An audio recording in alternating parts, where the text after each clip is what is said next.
Eres navegante de la viñeta errante. Editado por Catarsis Studio. ¿Qué onda? Buenas noches, ¿cómo están todos? México, España, Argentina, bueno, todos los países que nos escuchen. Creo que Argentina todavía no es uno de esos, pero vamos pronto, por ti. Sí, vamos para allá. Perú, saludos a Irlanda, saludos a España, quienes ya nos están empezando a escuchar. Saludos a nuestros amigos de Seattle. En Estados Unidos, en los USFA. Saludos desde la Viñeta Errante Radio y estamos aquí para un capítulo más de esta discusión, de esta plática, de este cotorreo de los cómics, manga, novela gráfica. Y en esta ocasión estamos Freddy. Sí, aquí estoy. Y yo, su servilleta Geo, para hablar de un manga, pues, clásico, muy bueno. Sí. Se llama Uzumaki, de un tipo muy famoso que se llama Junji Ito. Entonces, comenzamos.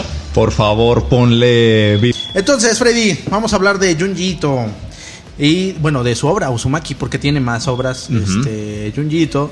Y aquí a México nos ha llegado Uzumaki, pues de manos de Editorial Panini, que trae una buena edición, un buen manga. Al final de cuentas, una edición bastante regular, pero pues de algún modo es de las cosas que sí vale la pena que se traigan. Sí, pues mira, a final de cuentas no lo teníamos antes, entonces creo que ahora sí, porque ya ves que muchos mangas hemos platicado que los ha traído Editorial Vid, ya la extinta Editorial Vid, y han llegado a veces de mano de Norma y alguna que otra editorial por ahí extraña, pero en este caso nunca había estado aquí en nuestras tierras, y pues ahora gracias a Panini pues se vino, ¿no? Entonces, Junji Ito es un escritor de manga muy conocido por hacer obras de terror. Sí. Y un tipo de terror bastante psicológico, pero también muy gráfico. Su estilo es muy peculiar. De hecho, los que lo conozcan y los que les guste el terror, las obras de Junji Ito, yo creo que sí las ubican, porque sí están bastante definidas. Pero bueno, Freddy, como siempre, platícanos de la historia, ¿de qué va? Como siempre. Sí, como muy bien, siempre. Pues la historia de hecho es bastante simple, o sea, no es nada fuera del otro mundo, pero sí tiene ciertos tintes e influencias de varios otros exponentes del terror que ya posteriormente en el capítulo hablaremos. Entonces, la historia justamente se centra en un pequeño pueblo en Japón, en donde empiezan a ocurrir, como en toda buena historia de terror, sucesos extraños. Resulta que en este pueblo empiezan a darse varios incidentes alrededor de la figura de una espiral, o más bien de las espirales. Es algo muy misterioso y de hecho incluso hasta ocurre prácticamente a partir de la nada, porque, por ejemplo, la historia creo que más allá de contar una trama totalmente secuencial y lineal que sigue a un grupo de personajes, que sí lo hace en cierto nivel, pero más que nada se compone como de diversas viñetas, de diversos incidentes. Entonces, digamos que por ejemplo uno de estos incidentes es que uno de los habitantes de este pueblito empieza a desarrollar una fobia muy marcada a las espirales, a todo aquello que contenga una espiral o que le recuerde a una espiral. Entonces, por ejemplo, empieza a darse cuenta de que todo en la naturaleza del mundo obedece a un patrón de espirales. Las flores, por ejemplo, los pétalos siempre crecen en un patrón de espirales. Los caracoles que se encuentra en la costa, porque este es un pequeño pueblo playero, entonces los caracoles siempre están en espiral. Las nubes empiezan a remolinarse en forma de espiral. No puede ir al baño porque al momento de bajarle a la taza del baño, obviamente el agua pues es evacuada en forma de espiral, cosas así. Entonces esta persona empieza a desarrollar esa fobia y esa aversión hacia todo lo que tenga que ver con espirales, y va escalando y escalando, tanto así que incluso después se da cuenta de que sus propias huellas dactilares también están en un patrón de espirales. ¿Qué es lo que hace? Bueno, pues esta persona decide cortarse las yemas de los dedos para no tener espirales en sus dedos. Y cosas así, va aumentando esa fobia hasta tal punto de que incluso se da cuenta de que los pequeños huesos en nuestros tímpanos, bueno, más bien sí, nuestros tímpanos tienen forma de espiral. ¿Qué es lo que hace? Pues agarra un par de tijeras y decide picarse los oídos hasta básicamente joderse los tímpanos. Y en fin, el caso es que cosas así por el estilo suceden alrededor de todo el pueblo y con diferentes personas. Hay otra persona también que desarrolla una filia hacia las espirales. Se empieza a enamorar de todo aquello que tenga espirales en la naturaleza. Entonces no come nada que no tenga un patrón de espiral. Todo lo que tenga espirales trata de consumirlo. Incluso se mata a sí mismo rompiéndose todos los huesos de su cuerpo para poder arreglar él mismo sus músculos y su cuerpo en una forma de espiral y poder caber dentro de una caja con forma redonda. Todos estos incidentes cada vez más misteriosos y cada vez más extremos se van dando alrededor de este pueblo y más bien dentro del cerebro de estas personas, de estos habitantes. La historia se podría decir que sigue casi en su totalidad a dos personajes principales, un chico y una chica que son estudiantes de preparatoria en este pueblo. Y se va revolviendo alrededor de estos dos chicos. Se convierten, como por decirlo así, en los observadores un tanto pasivos de todo lo que ocurre en este pueblo. Y entonces ellos son los testigos de todos aquellos incidentes cada vez más horrorosos. Algunos de ellos incluso tienen que ver con su familia. Y se van dando cuenta poco a poco que al pasar el tiempo, todos estos incidentes van cambiando de una forma tanto mental, es decir, tanto psicológica a los habitantes del pueblo, como también al pueblo mismo. Tanto así que incluso ya casi al finalizar la historia, los mismos habitantes ya enloquecidos de este lugar comienzan a reorganizar la planificación urbana del pueblo para que de esta forma todas las casas, todas las calles de este pueblo también tengan un patrón de espiral. Convierten a todo el pueblo literalmente en una sola línea de casas que se va enrollando y enrollando y enrollando hasta llegar a un centro en el que se supone que hay algo misterioso. Al finalizar la historia, de hecho, te das cuenta de que este pueblo en sus entrañas estaba encerrando un horror ciclópeo, Lovecraftiano. Sí, Lovecraftiano. Y que vamos, no les contaré aquí porque parte de la diversión de leer este manga de Uzumaki es justamente darse cuenta hacia dónde van todas estas cosas. Y es algo que verdaderamente obedece a una tradición muy Lovecraftiana. Hay algo muy de Lovecraft en cómo Junji Ito cuenta esta historia.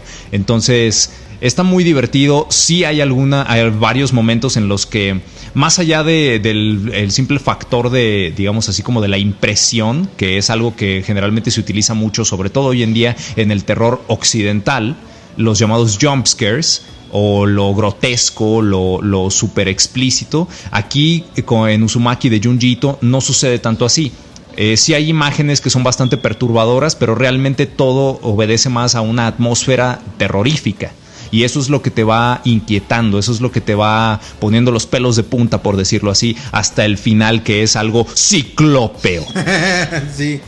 De hecho, sí, todos son historias cortas que se van desarrollando y los personajes principales son los que van viviendo todas estas situaciones. Y sí, la verdad es que el arte es muy bueno.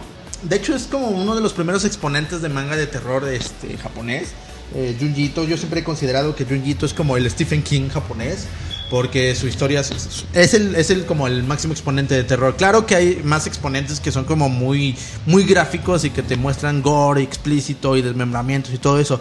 Y este autor no, te lo va llevando de viñeta a viñeta paulatinamente, pero de manera más de suspenso. Y de hecho, sí, esto me recuerda, y insisto mucho en hacer una especie de analogía con respecto a Stephen King, porque él habla de un pueblo y que en este pueblo se desarrolla esta atmósfera así siniestra, esta situación. Como decía Freddy, o sea, todo esto está girando alrededor de las espirales. Y efectivamente hay gente que está sufriendo de diversas maneras las espirales. Hay quienes tienen ciertos poderes de atracción, ciertos poderes de repulsión. Hay quienes se obsesionan, hay quienes se aterrorizan por las espirales. Y bueno, al final de cuentas, nuestro marco de referencia es uno de los personajes que salió del pueblo y que regresó. Y que empieza a notar todas estas cosas que en general los habitantes del pueblo pues no lo perciben. Entonces esto me lleva a pensar así como en el pueblo de Derry, por decirlo así, de Stephen King, donde la gente que está adentro del pueblo no siente pues la maldad, lo que está oculto dentro de todo dentro de este contexto, pero los que llegan de fuera o los que lo ven desde un punto de vista externo sí lo logran ver.